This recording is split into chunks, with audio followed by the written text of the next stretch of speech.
Hello everybody, welcome to my YouTube channel.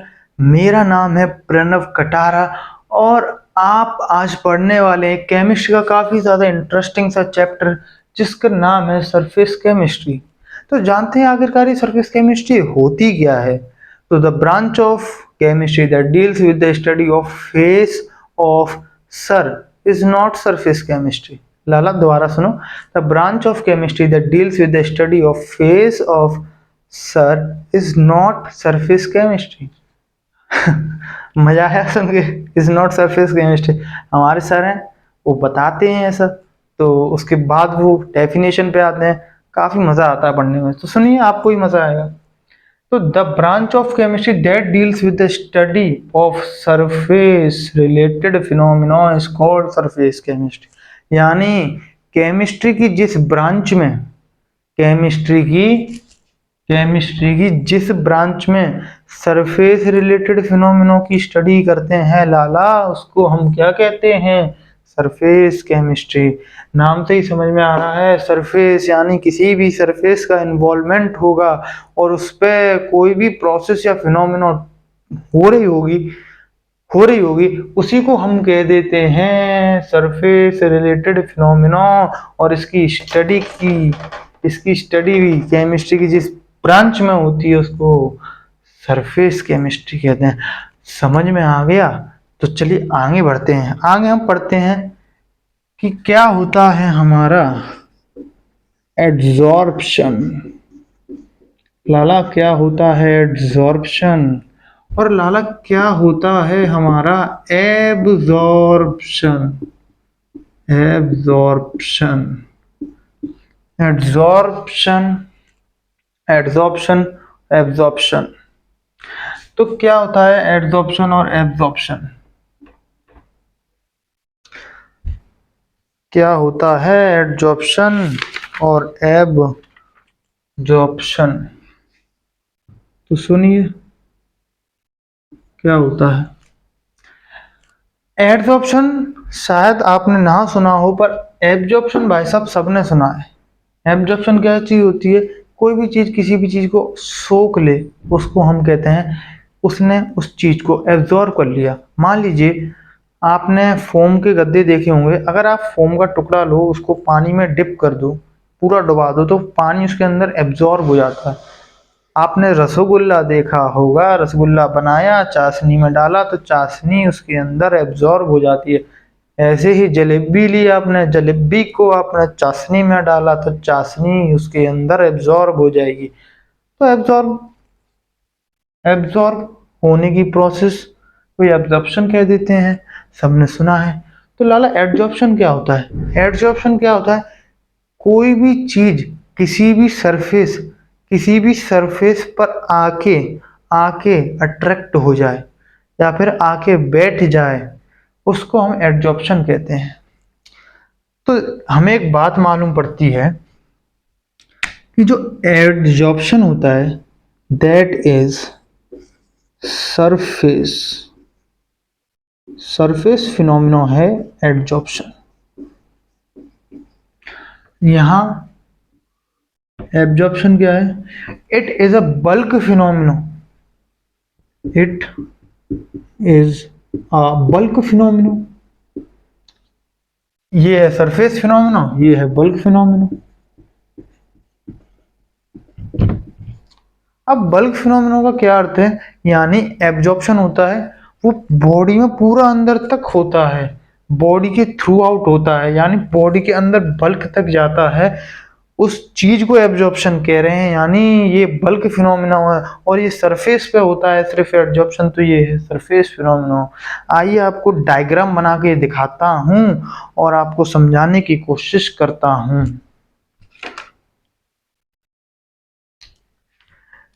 मान लीजिए ये किसी सब्सटेंस का सरफेस है, और यहाँ पर आपके मान लीजिए कोई अदर सब्सटेंस के पार्टिकल घूम रहे हैं, फिर रहे हैं। अब क्या होता है, जो ये सब्सटेंस है ये इसको अपनी तरफ अट्रैक्ट करता है। यानी ये अट्रैक्ट होते हैं इसकी तरफ,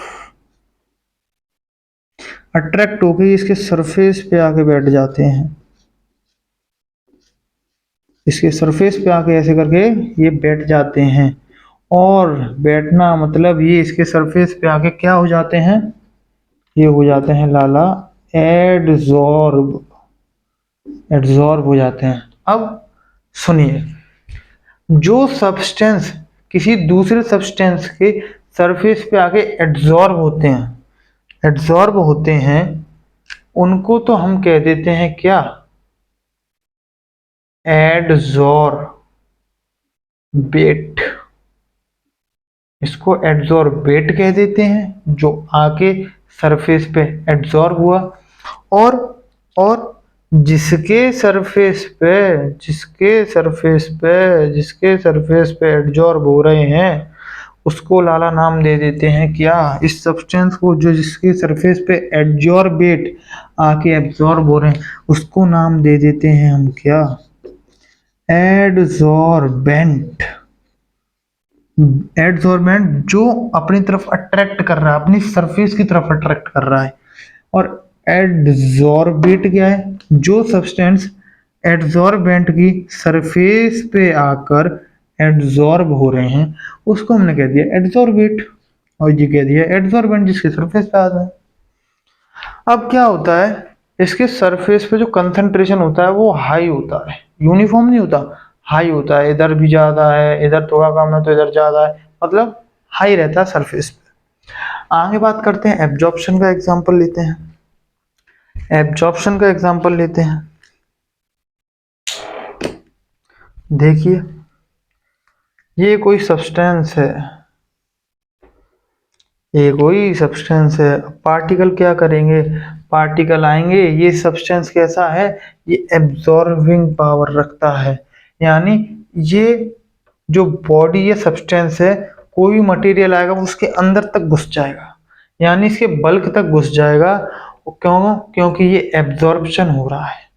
कोई भी आएगा, ऐसे करके ऐसे करके ऐसे करके ऐसे करके ऐसे करके ऐसे ऐसे ऐसे इसके अंदर भी घुस जाएगा, ऐसे ऐसे ये इसके अंदर जाएगा थ्रू आउट द बॉडी।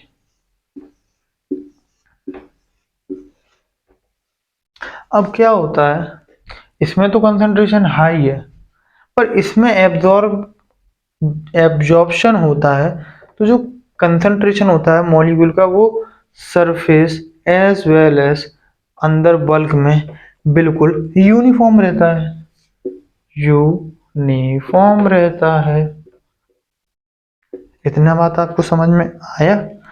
तो सुनिए, अब मैं आपको एग्जांपल देना चाहूंगा एडजॉर्प्शन की। इसमें सरफेस केमिस्ट्री में हमें ज्यादा चर्चा करनी है एडजॉर्प्शन की। सुनिए, एब्जॉर्प्शन तो हमने हल्का फुल्का पढ़ लिया, और चलिए आपको एक और पॉइंट बता देता हूँ इसमें आगे बढ़ने से पहले। एक आपने नाम सुना हो तो अच्छा है, नहीं सुना हो तो मैं बता दे रहा हूँ। कोई भी ऐसी प्रोसेस ना तो जिसमें पूरा एडजॉर्प्शन हो रहा हो, ना पूरा एब्जॉर्प्शन हो रहा हो, उस प्रोसेस को क्या बोलेंगे। यानी जो प्रोसेस उसमें एडजॉर्प्शन भी हो रहा है पर पूरी तरीके से एडजॉर्प्शन नहीं हो रहा है, एब्जॉर्प्शन भी हो रहा है पर पूरी तरीके से नहीं हो रहा है, यानी हो दोनों रहे हैं, पर हमें कंफ्यूजन है कि कौन कितना ज्यादा हो रहा है। जब ऐसा कंफ्यूजन आए तो देखिए, कंफ्यूजन किसका है, ये एडजॉर्प्शन है, ये एब्जॉर्प्शन है। तो साइंटिस्टों ने क्या करा, एड और एब, एड की वजह से यहाँ पर दिक्कत है, यहाँ एब की वजह से दोनों एक साथ हो रहे हैं, तो साइंटिस्टों ने ये दोनों हटा दिया, और जिस फिनोमिनो में adsorption as well as absorption दोनों हो रहे हो, उसको नाम दे दिया जॉर्प्शन, उसको नाम दे दिया नया जॉर्प्शन। यानी जॉर्प्शन एक ऐसा ही प्रोसेस या फिनोमिना हुआ जिसमें एडजॉर्प्शन प्लस एब्जॉर्प्शन दोनों हो रहे होंगे। इसका एग्जांपल लेते हैं। आपने देखा है डाई करते हैं, डाई करते हुए देखा है किसी को? जैसे मान लीजिए मेरी ये टी शर्ट है, इसका कलर फेड हो गया है, तो मैं डाई करवाने जाऊंगा डाई वालों पे, तो वो क्या करेंगे, मैं कहूंगा उनसे ब्लैक कलर की डाई कर दो, तो वो क्या करते हैं, ब्लैक कलर की डाई में इसको डिप करेंगे, कुछ उनका प्रोसेस होता है। तो उसमें क्या होता है, ना तो उसमें एडजॉर्प्शन होता है, यानी उसमें एडजॉर्प्शन तो होता है पूरी तरीके से नहीं, एडजॉर्प्शन और एब्जॉर्प्शन, यानी उस प्रोसेस में जो होता है वो होता है एब्जॉर्प्शन। कौन से प्रोसेस में? डाइंग में। डाइंग यानी इसमें क्या है, इसमें सरफेस पे जो सरफेस पे जो कंसंट्रेशन होता है वो हाई होता है, इसमें यूनिफॉर्म होता है थ्रू आउट द बॉडी। अगर मान लो सिर्फ एब्जॉर्प्शन करवाऊं, यानी डाई का इस पे सिर्फ एब्जॉर्प्शन करवाऊं, तो थ्रू आउट द बॉडी यानी सरफेस पे इसके अंदर भी यूनिफॉर्म रहेगा डाई का कलर, यानी वो बात नहीं आएगी। पर अगर मैं एब्जॉर्प्शन करवाऊं तो उसमें एडजॉर्प्शन भी होगा।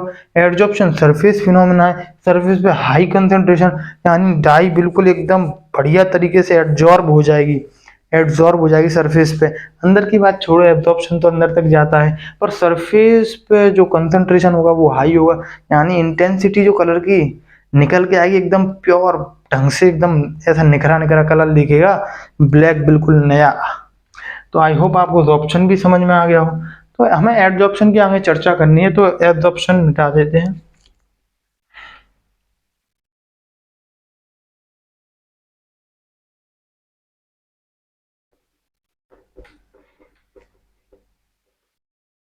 सुनिए मेरी बात, मैं आपको एब्जॉर्प्शन के एग्जांपल देना चाहूंगा। अच्छे अच्छे एग्जांपल है काफी ज्यादा। मैंने आपको बता दिया एब्जॉर्प्शन। अब इसमें केमिस्ट्री में जो इसके एग्जांपल है वो सुनिए।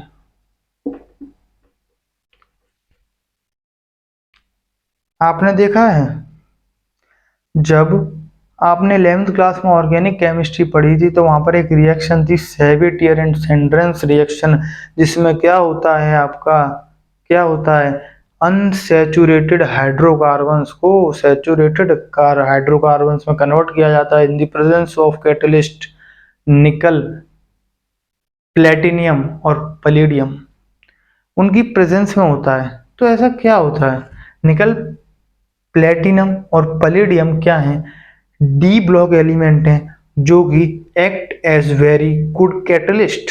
यानी कैटलिस्ट क्या होता है, कैटलिस्ट यही होता है जो सब्सटेंस अपना सरफेस प्रोवाइड कराए और उस पे केमिकल रिएक्शन हो, आगे इस पे घुस जाए, सारे सरफेस पे बैठे काम कुम करें, अपना रिएक्शन करें और निकल लें भाई साहब। अब कैटलिस्ट एक खास बात है कि ये रेट ऑफ रिएक्शन को तो इंक्रीज करता है लाला, इंक्रीज करता है, पर इसका खुद का जो रोल है वो सिर्फ इतना है कि अपना सर्विस प्रोवाइड कराता है। आई होप आपको इतना टॉपिक अच्छे से क्लियर हो गया होगा।